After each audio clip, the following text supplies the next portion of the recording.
अच्छा मेरे भाई मोहम्मद अली नादिर वल मोहम्मद नादिर कहाँ है? ये रहे। दुल्हन का नाम सईदा ऐमन असद बिनते सैयद असद शौकत। इनके वकील कहाँ हैं? दुल्हन के वकील मार्केट में चाहिए फौरन। कहाँ है भाई? आप है हजरत? अच्छा मेहर की रकम है जेवर की शक्ल में तकरीबन 1,01,000 का, सैकड़ों हजार 10,000 लाख 1,07,000। अच्छा 1,07,000 रुपए का जेवर। आपने इस मेहर में इजाजत दी कि मैं सैयदा ऐमन असद बिनते सैयद असद शौकत का निकाह मोहम्मद अली नादिर वल मोहम्मद नादिर से करूं। इजाजत है। अल्हम्दुलिल्लाह नहमदुहु व नस्तईनुहु व नस्तगफिरुहु व नुमिनु बिही व नतवक्कलु अलैहि व नऊज़ु बिल्लाहि मिन शुरूरि अनफुसिना व मिन सय्यिआति अअमालिना मन यहदिहिल्लाहु फला मुदिल्ल लहु व मन युद्लिलहु फला हादिय लहु व नशहदु अन ला इलाहा इल्लल्लाहु वहदहु ला शरीक लहु व नशहदु अन्न सय्यिदना व हबीबना व शफीअना व सनदना मुहम्मदन अब्दुहु व रसूलुहु सल्लल्लाहु तआला अलैहि व अला आलिहि व अस्हाबिहि व बारक व सल्लम तस्लीमन कसीरन कसीरा। अम्मा बादु फ़अऊज़ु बिल्लाहि मिनश शैतानिर रजीम बिस्मिल्लाहिर रहमानिर रहीम। या अय्युहन नासु इत्तक़ू रब्बकुम अल्लज़ी ख़लक़कुम मिन नफ़्सिन वाहिदतिन व ख़लक़ मिन्हा ज़ौजहा व बस्स मिन्हुमा रिजालन कसीरन व निसाअ वत्तक़ुल्लाह अल्लज़ी तसाअलून बिही वल अरहाम इन्नल्लाहा काना अलैकुम रक़ीबा। व क़ाल तआला या अय्युहल्लज़ीना आमनू इत्तक़ुल्लाहा व क़ूलू क़ौलन सदीदा युस्लिह लकुम अअमालकुम व यग़फ़िर लकुम ज़ुनूबकुम व मन युतिइल्लाहा व रसूलहु फ़क़द फ़ाज़ फ़ौज़न अज़ीमा। व क़ाल अन्नबिय्यु सल्लल्लाहु अलैहि वसल्लम अन्निकाहु मिन सुन्नती व क़ाल फमन रग़िबा अन सुन्नती फ़लैसा मिन्नी। व क़ाल अन्नबिय्यु सल्लल्लाहु अलैहि वसल्लम तज़व्वजुल वदूदल वलूद फ़इन्नी मुबाही बिकुमुल उमम। व क़ाल अन्नबिय्यु सल्लल्लाहु अलैहि वसल्लम तज़व्वजू व ला तकूनू करुहबानिन नसारा। जनाब मोहम्मद अली नादिर वल मोहम्मद नादिर, मैंने आपका निकाह 1,07,000 रुपए की मालियत का जेवर इस मेहर में सैयदा ऐमन असद बिनते सैयद असद शौकत से किया। आपने इस निकाह को कबूल किया? कबूल किया। माशाअल्लाह। दुआ करें अल्हम्दुलिल्लाहि रब्बिल आलमीन वल आक़िबतु लिल मुत्तक़ीन वस्सलातु वस्सलामु अला रसूलिल करीम व अला आलिहि व सहबिहि अजमईन। ऐ अल्लाह इस निकाह को अपने दरबार में कबूल फरमा, इसकी बरकतें ज़ौजैन को तादम हयात नसीब फरमा, आपस के इख्तिलाफ व इंतिशार से, लड़ाई झगड़ों से, हर किस्म के शर फसाद से अल्लाह इन दोनों की हमेशा के लिए हिफाजत फरमा। ऐ अल्लाह इस निकाह को दोनों में जोड़ का ज़रिया बना, दोनों के ख़ानदानों में जोड़ का ज़रिया बना, दोनों के ख़ानदानों में मोहब्बतों का ज़रिया बना, हर तरह के शर से फसाद से दोनों के ख़ानदानों को महफूज फरमा। जिसकी जो जायज़ मुराद हो अल्लाह उसकी मुराद को पूरा फरमा। रब्बना आतिना फ़िद दुनिया हसनतन व फ़िल आखिरति हसनतन व क़िना अज़ाबन्नार। सल्लल्लाहु तआला अला खैरि ख़ल्क़िही मुहम्मदिन व अला आलिहि व सहबिहि अजमईन। अल्लाह ताला बहुत मुबारक करे आपको। इधर मेरे साथ सेल्फी जल्दी से, शाबाश शाबाश शाबाश शाबाश, दुआ दो दुआ दो। चलो आगे कैमरा, वो भी कैमरा है। चलो अब वीडियो बंद वहाँ कर जाके गले मिलो, मुबारकबादें उधर जाके लाओ सवाल। अच्छा ये भी एक बात है, मुझे इससे कोई गरज नहीं है कोई हनफी अहले हदीस हो गया, अहले हदीस भी इंसान के बच्चे ही होते हैं, मुसलमान ही होते हैं, बाकी मुतशद्दिद दोनों तरफ होते हैं। लेकिन ये जो हमारे यहाँ दावा किया जाता है ना कि दलाइल की दुनिया में ये मुक़ल्लिदीन फारिग हैं, ऐसा बिल्कुल भी नहीं है। 8 साल मदरसे में घास नहीं खाई जाती, सिर्फ बहती जेवर नहीं पढ़ी जाती, बाकायदा कुरान सुन्नत और फ़िक़ह को प्रॉपर वे में पढ़ा जाता है। तो इसलिए पूरी दुनिया ने फॉलो किया है, अहनाफ को, शवाफ़े को, मालिकिया को, हनाबिला को। तो हमारे यहाँ जो अहले हदीस हैं, एक तो इल्म में गहराई नहीं है उनके, भी एक बड़े अहले हदीस हैं, उन्होंने यूट्यूब पे क्लिप बना के डाला रमज़ान के रोज़ों के बारे में। मैं नाम नहीं लेता, मकसद वो अच्छे हैं, मुझसे अच्छे ही होंगे, इल्म में भी हो सकता है मुझसे ज़्यादा ही हो, लेकिन इतने बड़े बड़े मसाइल में आप ये ब्लेंडर इस्लाम का रुकन है रमज़ान का रोज़ा, उसमें उन्होंने कहा कि हामिला औरत भी रोज़ा छोड़ सकती है, दूध पिलाने वाली औरत भी रोज़ा छोड़ सकती है। भाई क्या क्या दलील है इसकी? हामिला औरत को अगर रोज़ा रखने से नुकसान का खतरा हो तो रोज़ा छोड़ सकती है, दूध पिलाने वाली औरत को अगर रोज़ा रखने से नुकसान का खतरा हो तो रोज़ा छोड़ सकती है। अल इतलाक़ दूध पिलाना ये रुख्सत थोड़ी है। आप कह सकते हैं ये दूध पिलाना क्या ये मरज़ है? दूध पिलाना अल्लाह मियाँ ने सफ़र में रोज़ा छोड़ने की इजाज़त दी और मरज़ में, तीसरी कोई चीज़ नहीं है। तो ना प्रेगनेंसी कोई बीमारी है, प्रेगनेंसी ना होना तो बीमारी है, प्रेगनेंसी होना तो नेचुरल है, वो बीमारी थोड़ी है। इसी तरह बच्चे का दूध पिलाना बीमारी नहीं है, दूध ना आना बीमारी है। तो आपने दूध पिलाने को और हमल को क़यास कर लिया मरज़ पर, एक बड़ी गलती है। दूसरा, अगर फ़र्ज़ कर लो ये मरज़ भी है तो मरज़ में रोज़ा छोड़ना अल इतलाक़ जायज़ नहीं है। जब जायज़ है जब रोज़ा रखने से मरज़ को नुकसान हो। मिसाल के तौर पर किसी को ख़ारिश की बीमारी लगी हुई है, डॉक्टर कहता है कि रोज़ा रखने से बीमारी बढ़ जाएगी तो आप रोज़ा छोड़ सकते हैं, लेकिन डॉक्टर कह रहा है रोज़ा रखने से ना बीमारी बढ़ेगी ना कम होगी, फिर पूरी उम्मत कहती है कि फिर रोज़ा छोड़ना आपके लिए जायज़ नहीं है, क्योंकि रोज़े का ख़ारिश से कोई ताल्लुक है नहीं। फिर इस मरज़ में मरज़ होने की वजह से आप रोज़ा नहीं छोड़ सकते, बल्कि बाज़ बीमारियों में तो रोज़ा रखने से बीमारी ठीक हो जाती है। पेट खराब है तो रोज़ा रखोगे और अच्छा हो जाएगा। अब कोई क्या मेरा पेट चूंकि खराब है, पेट में दर्द है, लिहाजा मैं रोज़ा छोड़ रहा हूँ। भाई अगर रोज़ा रखने से पेट का दर्द बढ़ने का चांस है तो आप छोड़ सकते हो, लेकिन अगर पेट का रोज़े से कोई लेना देना नहीं है तो फिर बीमारी में रोज़ा छोड़ना जायज़ नहीं है। तो जब सच्ची मुच्ची की बीमारी में रोज़ा छोड़ना जायज़ नहीं है, अगर बीमारी को नुकसान का खतरा ना हो, तो प्रेगनेंसी और बच्चे को दूध पिलाना तो बीमारी भी नहीं है, इसमें अल इतलाक़ रोज़ा छोड़ना कहाँ से जायज़ हो गया? हाँ नुकसान का खतरा हो तो एक अलग बात है, फिर जायज़ है। तो वो मसला भी उन्हें अहले हदीस आलिम ने गलत बयान किया। तो यही कह सकते हैं भाई, इसलिए हमें उन पर एतराज़ नहीं है, अच्छे आदमी हैं, नेक आदमी हैं, परहेज़गार हैं, लेकिन ये कि हम तभी कहते हैं भाई जो प्रॉपर वे में फ़िक़ा को फॉलो करो, वरना तो उम्मत आज़ाद है, वो उधर कुछ वो उधर कुछ वो उधर कुछ वो उधर कुछ, ऐसे ही चलता रहेगा हिसाब किताब। मुफ्ती साहब मैं अपनी वालिदा के लिए, अच्छा आजकल एक बड़ा मसला ये भी है कि जो मसला दलील से मबनी हो, सब कुछ हो, आपका अगर इख्तलाफ होगा तो हनफियों के खाते में डाल दिया। हनफी ये कहते हैं, हनफी ये कहते हैं, हनफी बेला वजह हनफियों को लाके जलील करने की कोशिश करना। उसमें हनफियों को बीच में क्यों घुसेड़ रहे हो? बाज़ दफा पूरी उम्मत का ये मसला होता है, जैसे वो इंजीनियर अली मिर्जा ने भी हनफियों को घुसेड़ा। हनफी कहते हैं ऐसे खुला नहीं होता, वो तो मैंने क्लिप रिकॉर्ड करवा दिया। हनफी नहीं भाई, पूरी उम्मत यही कहती है। तलाक के सलास के मसले में भी ऐसे ही हमारे अहले हदीस भाई करते हैं। सारे नहीं करते होंगे, इनमें अच्छे मोतदिल लोग भी हैं, लेकिन जो करते हैं मैं उनकी बात कर रहा हूँ। और गैर मोतदिल उलमाए देवबंद में भी हैं, बाज़ लोग यहाँ भी गैर मोतदिल हैं, मुतशद्दिद दोनों तरफ है। तो किसी एक फिरके को मलामत करना मकसद नहीं है, लेकिन बाज़ अहले हदीसों की आदत ये होती है कि जब भी कोई मसला आएगा ना, हनफियों को घुसेड़ देते हैं, वो घसीट लेते हैं उसमें। अब तलाक सलास में जब भी बात आएगी, मैं बताया ना GTV में गया तो मुझसे पूछा कि हनफी लोग कहते हैं कि 3 तलाक़ें 3 होती हैं और कुरान और सुन्नत क्या कहते हैं। मैंने कहा आप लोगों का ना दिमाग हो गया खराब, तो हनफियों से कुछ आपको हो गई है, कुछ चिढ़ जाती। चारों इमाम कहते हैं 3 तलाक़ 3 होती है, और इसलिए कहते हैं कि कुरान भी ये कहता है 3-3 होती है, हदीस भी ये कहती है कि 3-3 होती है। तो साहिल अदीम ने नहीं किया, जब मैंने कहा कि मुल्क में बगावत जायज़ नहीं है, तो साहिल अदीम ने कहा ये फ़िक़्ह हनफी है ना, फिर हनफी को क्यों बीच में ले आए? मैंने कोई हनफियों की दलील दी थी उसमें? तो जिसको अपना गुस्सा निकालना होता है, कभी हनफियत का नाम लेकर रद्द करना शुरू कर देता है, कभी देवबंदियत का नाम लेकर रद्द करना शुरू कर देता है। भाई जब आप दलाइल से हो रही है तो जवाब भी किससे होना चाहिए? दलाइल से। ये बगावत का मसला भी मैं 2 मिनट में कई बार बताया, के लिए भी नहीं चलता, पता नहीं क्या मसला है। लोग कहते हैं अगर बगावत हराम होती तो हजरत हुसैन ने क्यों बगावत की? फिर सैयदना हुसैन ने बगावत नहीं की। सैयदना हुसैन अगर हुकूमत के खिलाफ बगावत के लिए निकलते तो घर की खवातीन और बच्चों के साथ नहीं निकलते। कभी भी दुनिया में मुसल्ला बगावत घर की खवातीन और बच्चों के साथ, और पाक दामन खवातीन जिनकी उंगली का नाखून भी जिंदगी में किसी ने ना देखा हो, उनको कैसे रियासत के खिलाफ मैदान जंग में लेके जाएंगे? वो उनका जालिमाना कत्ल किया कूफा के गवर्नर ने, उस बदबख्त ने, करोड़ों लानत उस पर अल्लाह की। हजरत हुसैन दिफा में लड़े हैं, अपने दिफा में शहीद हुए हैं, तो दिफा में शहीद होने की इजाजत है आपको, लड़ने की भी इजाजत है। कोई आप पे हमला कर रहा है तो आप लड़ो, 100 दफा लड़ो, किसने मना किया है? ये कि आप स्टेट पे जाके हमले करना शुरू कर दो और खिलाफत के नाम पे, और खिलाफत का पैकेज क्या है आपके पास? और ये सारे खिलाफत के नारे इस्लामी मुल्कों में लगाए जा रहे हैं, गैर मुस्लिम आराम से मजे कर रहे हैं। वो कह रहे हैं अच्छा है तुम अपने मुल्कों को अपने हाथ से तोड़ ताड़ के बराबर कर दो, हम सुकून से बैठे हुए। तो सारा मंजन यही बिक रहा है लोगों का, फिर कोई पैकेज है आपके पास? और मैं साहिल अदीम से फिर गुजारिश करूंगा, आपने कौन सा बम है आपके पास, कौन सी तैयारी है आपके पास, कहां ट्रेनिंग है आपके पास? है कुछ भी नहीं आपके पास, और आप कह रहे हैं खिलाफत लाओ, तो कोई पैकेज तो दो भाई। यहां ट्रेनिंग होगी, यहां मुजाहिदीन तैयार होंगे और यहां जाके लड़ेंगे फौज से, कुछ भी नहीं आपके पास। और एक खलीफा का नहीं है, 20 यूनिवर्सिटियों में वो अलग खिलाफत की बात कर रहा है, वो अलग खिलाफत की बात कर रहा है। उन सबसे बोलो आपस में मिलकर पहले एक खलीफा बना लो आप। तो सिवाय इसके कि नौजवानों की सलाहियतें बर्बाद होंगी, एजेंसियां तुम्हें उठाएंगी, चमड़ियां उधेड़ेंगी, कोई तुम्हारे काम नहीं आएगा। तो अपने औकात को इस तरह जाया नहीं करो। बाकी हम हुकूमत के खिलाफ दिफा में लड़ने को जायज समझते हैं। कोई बिला वजह आके आप पे जुल्म कर रहा है, मार रहा है, तो अपनी जान बचाने के लिए तो सब कुछ सही है भाई। उसका मुझे अगर कोई यहाँ पुलिस वाला आके बंदूक तान ले मार दूंगा तो मैं अपने दिफा में नहीं मारूंगा उसको? क्या तो क्यों भी बिला वजह मुझे मार रहा है भाई? ना कोई केस है मेरे ऊपर, ना कोई गिरफ्तारी के ऑर्डर है, आप बिला वजह मुझे मार रहे हो? वो तो सब करते हैं ये। तो बिला वजह आप पे कोई अगर कर रहा है, जुल्म कर रहा है, उस दिफा में आप 100 दफा लड़ सकते। अब्बा भी अगर आपको गोली मार रहा है तो अपनी जान बचाओगे आप वहां भी। तो दूसरी बात यह कि यह भी मतलब नहीं है कि आप हुकूमत के खिलाफ एहतजाज ना करें चुप करके। लोग कहते हैं लो मुफ्ती साहब कह रहे हैं चुप करके बैठे रहो, ना ना ना ना, चुप करके मत बैठो। बांग्लादेश में एहतजाज हुआ ना, आप भी कर लो। वो बम लेके थोड़ी असेंबली में घुस गए थे उड़ाने के लिए, अवाम जमा हुई, उनको लगा हम पे जुल्म हो रहा है, एहतजाज किया, और वो एहतजाज क्या हो गया? कामयाब। तो आप भी करो, 100 दफा करो एहतजाज। ऐसे तो आप करते नहीं हो, जहां करना चाहिए उसमें तो आप।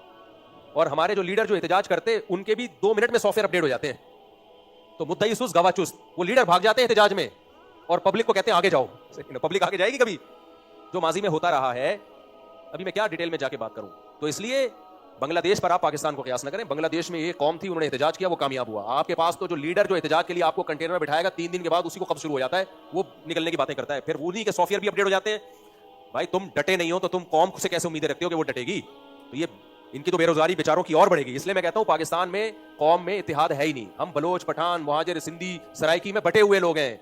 फिर जो इनमें भी है वो PTI, JUI और मुस्लिम लीग और पीपल्स पार्टी में बटे हुए हैं। तो बट के एहतजाज में 4-6 आदमी कंटेनर, और फिर उसमें भी अगर 40 लाख भी जमा कर लिए तो लीडर ही अजीब सा होगा, वो सबसे पहले कंटेनर छोड़ के भागेगा जब पुलिस आएगी। तो ये मैं ग्राउंड रियलिटी बता रहा हूं, ऐसा हो रहा है कि नहीं हो रहा। तो इसलिए मैं लोगों से कहता हूं वो बात जो प्रैक्टिकली मुमकिन है वो करो। वो क्या मुमकिन है? कमाओ, खाओ, 4 शादियां करो, बच्चे पैदा करो, घूम फिर के आना तुमने इधर ही है। और जो पॉजिटिव वे में तब्दीली मुल्क में ला सकते हो उससे गाफिल ना हो। जैसे जामित रशीद के पास एक पैकेज है, जामित रशीद गाफिल नहीं बैठा, और भी उलमा अल्हम्दुलिल्लाह कर रहे हैं। जामित रशीद ने कहा कि भाई हम उलमा को ब्यूरोक्रेसी में लेके जाएंगे। बातिल लोग चले गए हैं ब्यूरोक्रेसी में, बातिल लोग चले गए हैं फौज में, बातिल लोग चले गए हैं अदलिया में, तो हम उलमा को क्यों ना लेके जाएं? ये उनकी एक पॉलिसी। और उसमें वो 20 साल में बहुत कुछ अल्हम्दुलिल्लाह कामयाबियां हासिल कर चुके हैं। कभी आप खुशबू लगा के आना, मैं जामित रशीद की पूरी प्रेजेंटेशन पेश करूंगा कि 20 साल के सफर में जामित रशीद ने क्या क्या खिदमत सर अंजाम दी है मुल्क में इनकलाब लाने के लिए। हवाई बातें नहीं, पूरा एक पैकेज है। तो उसमें आप जामित रशीद का हिस्सा बेशक ना बने, आप वही पैकेज शुरू कर दें, लेकिन पॉजिटिव वे में कोई रिलायबल काम करेंगे, आप कोई पैकेज देंगे, मेरे पास ये पैकेज है, तो उस तरह से हम इनकलाब के कायल हैं। लाओ इनकलाब। बातें फेंकने पर गवर्नमेंट की तरफ से कोई पाबंदी नहीं है, ये कर दो, ये मौलवी कुछ नहीं कर रहे, ये उड़ा दो, ये कर दो, कोई पत्थर से ना मारे मेरे दीवाने को, बम का जमाने उड़ा दो साले को, इससे कुछ भी नहीं आएगा। मुफ्ती साहब, मैं अपनी वालदा के लिए हर दिन एक सूरह यासीन और शाम को 2 रकअत नफिल नमाज और रात को सिर्फ खत्म करके बचता हूँ और जुमेरात को खैरात करता हूँ वालदा के लिए। भाई जुमेरात का दिन क्यों खास है? कभी भी सदका खैरात कर दो। देखो इसाले सवाब अगरचे जायज़ है कुरान पढ़ के भी, लेकिन जो हदीस में मनसूस है वो सदका खैरात है। तो जो चीज़ मनसूस है उसको ज़्यादा फोकस करना चाहिए। वालदा के लिए कुआं खुदवा दें, मस्जिद में दरिया डलवा दें या गरीबों को खाना खिला दें चुपके से, दिल में नियत करें कि इसका सवाब किसको पहुंचे, वालदा को। तो ये काम को ज़्यादा फोकस करना चाहिए। जो काम कर रहे हैं वो भी ठीक है, लेकिन ये दूसरे काम को ज़्यादा फोकस करें। मुफ्ती साहब, मैं अपने वालिद की जेब से पैसे निकालता हूँ अपनी जायज़ चीज़ों को पूरा करने के लिए, तो क्या वो चीज़ें मेरे लिए हराम तो नहीं है? लेकिन गुस्सा हो जाते हैं। बिल्कुल हराम है, नाजायज़ है। ज़रूरत के लिए इजाज़त है कि आप अपना वाजिब हक जो बनता है बाप पे वो ले सकते हैं। इसी तरह बीवी के लिए जायज़ है कि शौहर अगर वाजिब हक भी नहीं दे रहा तो वो पैंट से पैसे निकाल के इस्तेमाल कर सकती है, लेकिन वो वाजिब हक में है। और वाजिब हक क्या है? खाना पीना बेसिक मिल रहा हो बस। तो अगर आपको घर में बेसिक खाना पीना मिल रहा है तो फिर आप ना औरत शौहर की जेब से पैंट से पैसे निकाल सकती है और ना बेटा जो है बाप की जेब से पैसे निकाल सकता है। अब खवातीन इसमें कहती हैं लो वाजिब हक के अलावा भी तो खर्चे होते हैं, तो फिर उसमें शौहर को मनाया जाए, कुछ समझाया जाए। नहीं खर्च कर रहा, मेरा बयान सुना दें जो बीवी पे खर्च करने के फजाइल मौलाना तारिक साहब का सुना दें। हदीसों में बहुत कुछ है कि खर्च करोगे अल्लाह तुम्हें भी खिलाएगा। उस कमबख्त को इस तरह से सीधा करने की कोशिश की जाए। ये नहीं होगा कि वो सीधा नहीं हो रहा तो आप चोर बन जाओ पैंटे, क्योंकि इससे चोरी की आदत पड़ती है। हाँ, अगर बेसिक ही नहीं मिल रहा, बिल्कुल ही खाने पीने से जा रहे हैं, तो हजरत हिंदा को नबी ने इजाजत दी थी कि आप चुपके से शौहर से पैसे ले लिया करो। मेरे भाई, अब्बा के पैसे चोरी करना छोड़ दो, तुम भी अब्बा बनोगे किसी दिन। फिर जब वो देखेगा ना कि मेरे अब्बा दादा की पैंट से पैसे चोरी करते थे, तो तुम्हारा बच्चा भी तुम्हारी पैंट से चोरी करेगा, बल्कि एक दिन पैंट ही चोरी करके ले जाएगा वो। मेरा सवाल ये कि अपने वालिद से जब पैसे निकल हो गया, अच्छा जब पैसे मांगते हो तो कहते हैं कल तो दिए थे, हालांकि उसको 4-5 दिन हो चुके होते हैं, तो मेरा दिल करता है कि मैं अपने वालिद के लिए कुछ अच्छा खाने को ले आऊं, तो क्या अगर मैं उनकी जेब से पैसे निकाल कर? गलत है यार। बाप ने घर दे दिया, नाम दे दिया, बहुत है बस। जो इजाफी दे रहा है गरीबी है। पहले जमाने में यार कैसे मेरे वालिद साहब जब शाम को ऑफिस से घर आते 2 रेवड़ियां लेके आते थे। जब भी आते 2 रेवड़ियां उनके हाथ में होती थी लंबी लंबी। हमें इंतजार में बैठे होते थे, अब्बू आ रहे हैं। मैं छोटा था इसलिए तो मेरे लिए लाते थे, बाकी तो बड़े हो गए थे, तो वो हमें अब तक याद है। तो उन रेवड़ियों से बच्चे खुश हो जाते थे। आज के बच्चे कमबख्तों को हवस तो देखो, हवस तो देखो, इनको ये भी चाहिए, उनको वो भी चाहिए। हमें वही यादें रह गई कि यार हमारे लिए 2 रेवड़ियां लाते थे।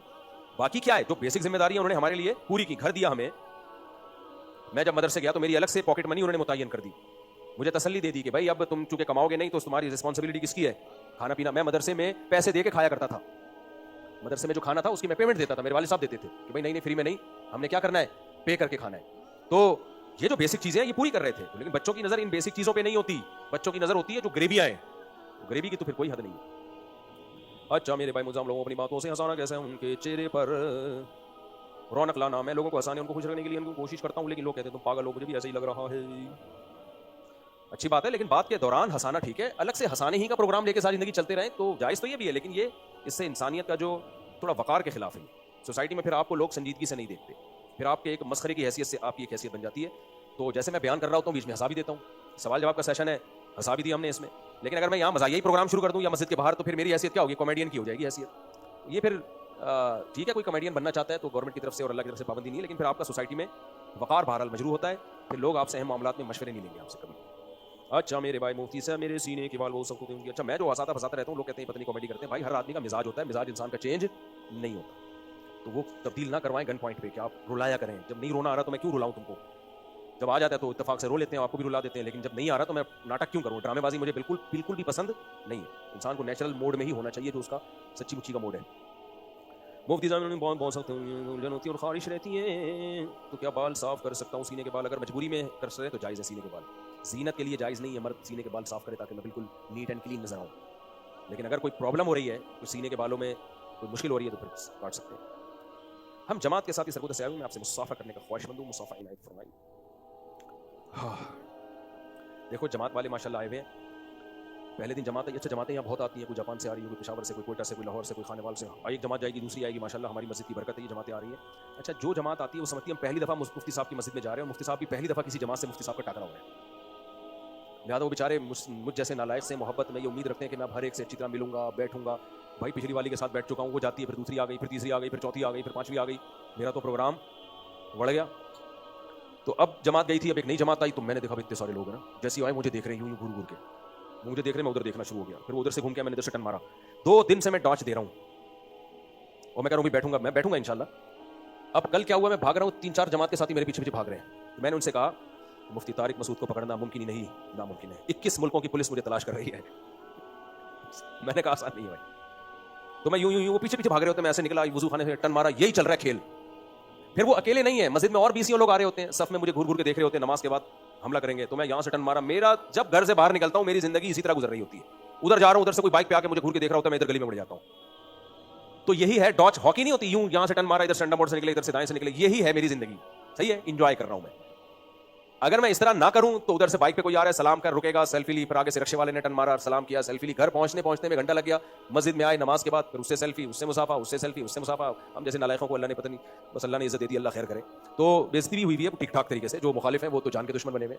तो अब मेरे लिए मेरे भाई इसको मैनेज करना आसान काम नहीं है। जामिया रशीद में भी ऐसे ही होता है, जोहर पढ़ के निकला, कुछ नमाजी निकल रहे हैं, उन्होंने मुझे देखा, वहाँ आए, उधर से एक दिन तो मैंने अभी 3-4 दिन पुरानी बात है, मैं जोहर पढ़ के निकल के जो चमन है ना जामिया रशीद का, वहाँ बैठ जाने लगा था, देखा 4 आदमी वहाँ से आ रहे हैं, एकदम मैं यूं घुमाऊं, यूं हाथ रख के कि मुझे पहचान न ले, यूं टर्न मारा, मैं वहाँ के दारुल इफ्ता में घुसा, देखा अंदर एक टीम सर्वे के लिए आई हुई है, जैसे ही उनकी मुझ पर नजर पड़ी यूं टर्न मारा मैंने, यूं टर्न मार के बाहर निकला, आगे से 5 आदमी आ रहे थे, फिर यहाँ से टर्न मारा, ऐसे ये 2 हाथ मैंने रख लिए इधर पकड़े, इधर से कोई आ रहा था, यूं पर्दा किया, यहाँ गए, देखा वहां से भी आ रहा है, यूं किया, इस गली में टर्न मारा। इस तरह डॉज देते देते मैं कमरा जामिया रशीद में मैंने बना लिया है, यानी जामिया नहीं मुझे दे दिया है, अगर वहां मेहमान ना हो, मेहमान हो तो वो कमरा भी नहीं होता मेरे पास, फिर बैतुल खला के अलावा मेरे पास कोई रास्ता नहीं होता, मैं तसल्ली से बैठता हूँ बैतुल खला में, तो बाहर की खबरें ले रहा होता हूँ कोई है या नहीं है। तो इस तरह टर्न मार मार के, तो मैं तो बहुत ही नालायक आदमी हूँ। मसला ये है कि जो जाहिर है सोशल मीडिया पे आता है, हम जैसे नालायक भी मशहूर हो जाते हैं, जब सही बड़े बड़े उलमा आ नहीं रहे हैं तो हम जैसे नालायक ही फिर आगे आएंगे। तो ये हमारा कमाल नहीं है, ये बड़े लोगों के ना आने का के साइड इफेक्ट हैं कि हम जैसे नालायक मार्केट में मशहूर हो गए। तो अब उसके साइड इफेक्ट बहुत ज्यादा हो रहे हैं, तो इसलिए मैं तबलीग वालों से माजरत चाहता हूँ, आप लोग आए हुए, मैं बैठूंगा जरूर इंशाल्लाह, लेकिन अपने हिसाब से बैठूंगा, टाइम दूंगा इंशाल्लाह। हमारे लिए भी तो सादत की बात है यार, इतने नेक लोगों की ज़ियारत, और गिलगित से जमात आई हुई है। फिर वो कह रहे तुम गिलगित से आए हैं, भाई तू थोड़े दिन पहले जापान से आए हुए थे, गिलगित तो यहीं गए, तो बैठेंगे इंशाल्लाह। लेकिन इनको बहुत डॉच दिया मैंने, बहुत थका है मैंने, 4 उधर से भाग रहे होते हैं, मैं इधर से टर्न मारता हूँ, उधर से भाग रहे होते हैं, इधर से निकल जाता हूँ मैं। तो ये भी कह रहे हैं यार ये बंदा पकड़ाई में क्यों नहीं आ रहा।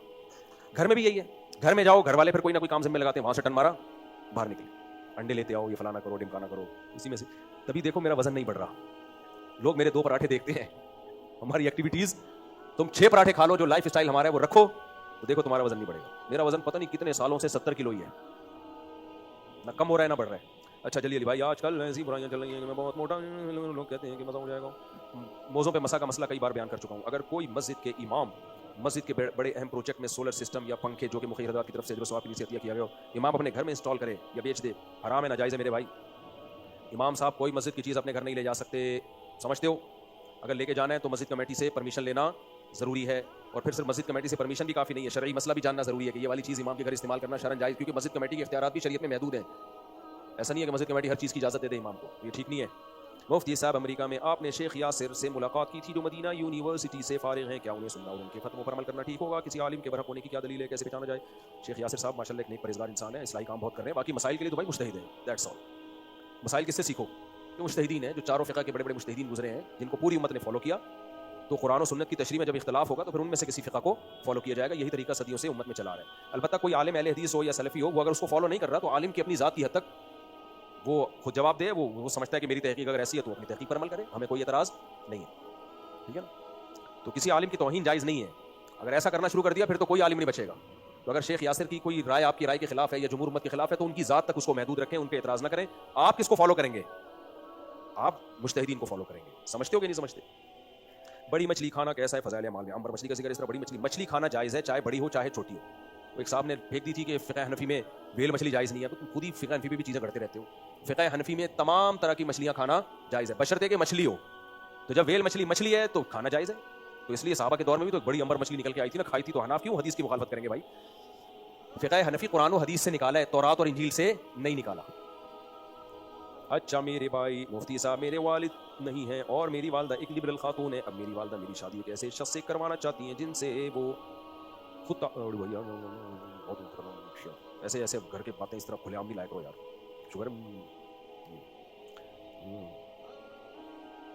ये सवाल दारुल-इफ्ता में जमा करा दें, ऐसे कोई पर्सनल नौयत के जो सवाल होते हैं हया के खिलाफ होते हैं, वो यहाँ दारुल-इफ्ता है, वहाँ सवाल लिख के फ़ोन नंबर डाल के जमा करा दें, रिटर्न में स्टैम्प के साथ मोहर के साथ जवाब मिल जाएगा इंशाअल्लाह। मुफ्ती साहब मैं गुजरांवाला से स्पेशल आपसे मिलने के लिए आया हूँ। कहाँ है गुजरांवाला वाले? जल्दी आओ जल्दी जल्दी आओ। नमाज जुम्मा के बाद 4 सुन्नत है या 6 सुन्नत? दोनों कॉल हैं। 4 सुन्नत में आसानी है यार, इतनी लंबी नमाज हो जाती है। 4 सुन्नत पहले 2 फर्ज, फिर 4 सुन्नत, फिर खुतबा भी है उसमें। बहरहाल दोनों कॉल हैं, लेकिन हमारी राय में 4 सुन्नत वाला कॉल आसानी पर मबनी कॉल है। तो हज़रत मुफ्ती रशीद अहमद साहब का भी इसी पे फतवा है कि 4 सुन्नत मौक़द है। कोई एहतियात पे अमल करना चाहे तो 6 सुन्नत पढ़ ले, ज़्यादा अच्छी बात है। मुफ्ती साहब मैं बहुत ज़्यादा कोशिश करता हूँ कि मुझसे गुनाह ना हो, लेकिन महीने में एक दो दफ़ा गुनाह हो जाता है, सगीरा कबीरा गुनाह। देखो गुनाह जब भी हो ना, अपने ऊपर कोई सज़ा मुतय्यन करो, रोज़े की या सदका खैरात की। जिस गुनाह की आदत पड़ जाए तो आहिस्ता आहिस्ता वो गुनाह छूट जाता है। अस्सलाम वालेकुम। गुजरां वालों की सेहत ऐसी नहीं होती। गुजरांवाला वाले बहुत पावरफुल होते हैं, घर का खाना खा के भी गुजरांवाला वालों की ये खैर, आप गुजरांवाला वालों के लिए एक अफसोस का मकाम है आप। अल्लाह आपको खुश रखे, जज़ाकल्लाह। वहीं कर लेना, वहाँ बैठ के कर ले सवाल। अच्छा अकेले में पूछना है तो चले फिर इस पर मशवरा करें। मेरा यूट्यूब चैनल में मैं इस्लामिक वीडियोस बनाता था, लेकिन व्यूज़ नहीं आते थे। फनी वीडियोस बनाता हूँ, लोग देखते हैं कि यूट्यूब की कमाई हलाल है। फनी वीडियो भी जायज़ है अगर कमाने के लिए कर रहे हैं, बेहतर है तो दीनी वीडियोस बनाए, लेकिन उसमें व्यूज़ नहीं आ रहे तो फनी वीडियोस पे आ रहे हैं, तो कमाने के लिए फनी वीडियोस भी, लेकिन हराम काम ना करें फनी वीडियोस में। लड़कियों को ना लेकर आओ।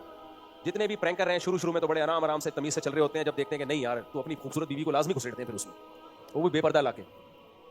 तो ये गलत तरीका है भाई। आपकी किताब की कोई जदीद PDF है नेट पे सर्च करें, मिल जाएगी इंशाल्लाह। आपकी किताब बांग्लादेश लाने का कोई तरीका है? बांग्लादेशियों की आबादी माशाल्लाह पहले ही बहुत ज़्यादा है और स्पीड बढ़ जाएगी, अच्छी बात है। तो बांग्लादेश इटलंगा देश बनने वाला है। मैं इटली में गया हूँ, बांग्लादेशी माशाल्लाह बहुत है, मुझे बड़ी खुशी हुई। और बच्चे भी बांग्लादेशियों के पैदा हो रहे हैं इटली में, अंग्रेज़ों के कम हो रहे हैं। तो मैंने लोगों से कहा ग्रोथ रेशो बांग्लादेश के हमारे दोस्तों का इतना बढ़ रहा है, और फिर मेरे बयानात से और उनको मोटिवेशन मिल रही है, तो ये इटली 20-30 सालों में इटलंगा देश बन जाएगा। बोलो इंशाल्लाह हो जाएगा। वैसे मैं अपनी किताब भिजवा दूंगा, गई भी है, उसका बांग्लादेश में किसी आलिम को चाहिए बांग्लादेशी ज़बान में तर्जुमा करने। अस्सलाम वालेकुम। वैसे भी वो मछली और झींगा बहुत खाते हैं। मछली झींगा तो आदमी को जवान रखता है, झींगा ना खाए मछली खाने। या शेख मेरी इंगेजमेंट मेरी कज़न से 6 साल पहले हुई थी, लेकिन मेरे ससुर साहब पाकिस्तान नहीं आ रहे, यानी वली पाकिस्तान में मौजूद नहीं और ना वो किसी को निकाह करने की इजाज़त दे रहे हैं, और मैं माली तौर पर बहुत अच्छा हूँ। 6 साल तक वली ने निकाह की इजाज़त नहीं दी, तो बगैर वली के फिर ऐसी सूरत में निकाह जायज़ है? यह जुल्म है वली की तरफ से। तो आप निकाह कर सकते हैं भाई, 6 साल बहुत बड़ा अरसा होता है। अब्बा को बोलें कर दो, फ़ोन पे इजाज़त दे दो, नहीं दे रहे तो फिर आप कोर्ट मैरिज कर लें। ऐसी मैं कोर्ट मैरिज का कायल नहीं हूँ, खूब समझो, लड़कियों को भगाना बहुत खतरनाक अमल है, लेकिन 6 साल का अरसा कोई कम अरसा नहीं होता। लड़की का भी बेड़ा गर्क हो रहा है, लड़के का भी बेड़ा गर्क हो रहा है, तो ऐसी मजबूरी में फिर बाप जालिम है, क्यों लटकाया हुआ 6 साल से आपने? और अगर कोई माकूल रीज़न है तो फिर वो बताए। चलो भाई खत्म, कोई मसला यहाँ से ले लो जल्दी से, बस किसी एक बंदे से ले लो, बहुत हो गया। चलो ये भाई से पूछ वालेकुम जल्दी जल्दी, टाइम बहुत हो गया। कहाँ से आए हो? कुरंगी से। देखो कभी भी ना माइक पे अपनी बीवी की बात नहीं बतानी चाहिए। आप यूं बोलो एक आदमी ने कुरंगी में है जिसकी बीवी बहुत बदज़बान है, यूं कहना चाहिए। आपकी बीवी आपकी इज्जत है ना, तो ऐसे अभी तो चलो हम इसको क्लिप को हटवा देंगे, लेकिन ऐसे कभी नहीं बताना चाहिए वीडियो में कि मेरी बेगम ऐसी तो तेरी बेगम ऐसी, ठीक है ना? तो आप यूं बोलते हैं ना एक आदमी उसकी बीवी बहुत ज़बान है, तंग करती है। सबकी बीवियां नॉर्मली ऐसे ही कर रही होती हैं, तो कौन इजाज़त देता है दूसरी? आप किसी की बीवी होते हैं, आप भी नहीं इजाज़त देते, अल्लाह के बंदे हैं। तो नॉर्मल है, तो सब जगह ऐसे ही होता है। नई बात लाओ मार्केट में है, तो सबकी बीवियां थोड़ा बहुत तंग करती हैं मेरे भाई, बर्दाश्त कर। नहीं सेल्फी, जिसकी बीवी तंग करती है उसके साथ सेल्फी भी लूंगा मैं। जी बस आखिरी सवाल यार। मैं आपसे डिस्कस करना चाहता हूं जी कुछ लंबा हो जाएगा अगर आप कहते हैं ना। हाँ भिजवा दे तो अच्छा, रिटर्न में लिख के दे दे। अच्छा तो वो ये है कि टीचर की तरफ से बहुत टॉर्चर है, और अच्छा। जो डाटे बनते हैं वो फेक बनते हैं। हाँ, और इसमें इंसानियत की कोई खिदमत। एमफिल और पीएचडी पीएचडी के? हाँ, अच्छा एग्रीकल्चर मैं खुद कतर में नहीं, पीएचडी में जो थीसिस वगैरह लिखते हैं रिसर्च करके, तो वो भी फेक होते हैं? 90% ज़्यादा फेक। अच्छा अब इसे इमेजिन करें कि मेटल निकालने हैं प्लांट में सीरियल ग्रोथ में, तो वो ज़्यादातर उसमें से कार्सिनोजेनिक एजेंट होते हैं। तो फैसलाबाद में कोई ऐसी मशीन ही नहीं है जो मेटल को डिटेक्ट करे। अच्छा पब्लिकेशन रिसर्च आ रही है, उसमें सारा का सारा डाटा नहीं। देखें, ये तो गवर्नमेंट के किसी इदारे में जाके कंप्लेन करें ना, ये तो हुकूमत का काम है, यूनिवर्सिटियों का काम है, वो अपने निज़ाम को ठीक करें। हाँ जी, ये बात है, लेकिन मैं ये कह रहा हूँ कि उनका इससे डिप्रेशन बढ़ रहा है कि टीचर की तरफ से प्रेशराइज किया जा रहा जी है। जी मैं क्या कह सकता हूँ, निज़ाम को ठीक करने की ज़रूरत है, ये बाहर जाएं पढ़ने के लिए। ये मसला मैं आपको डिटेल में बता सकता हूँ, आप उसमें चाहता हूँ कि डिटेल से बात करें। ठीक है, आप फिर रिटर्न में लिख के दे दें तो उस पर हमसे जो हो सकेगा। व्हाट्सएप नंबर जो है ना पिछले एक हफ्ते ये व्हाट्सएप पे नहीं दें, व्हाट्सएप पे तो बहुत रश होता है, तहरीरी कागज़ पे लिख के जमा करा दें, तो फैसला बात करेंगे। पोस्ट कर दें इस एड्रेस पे, TCS कर दो। जी भाई हाँ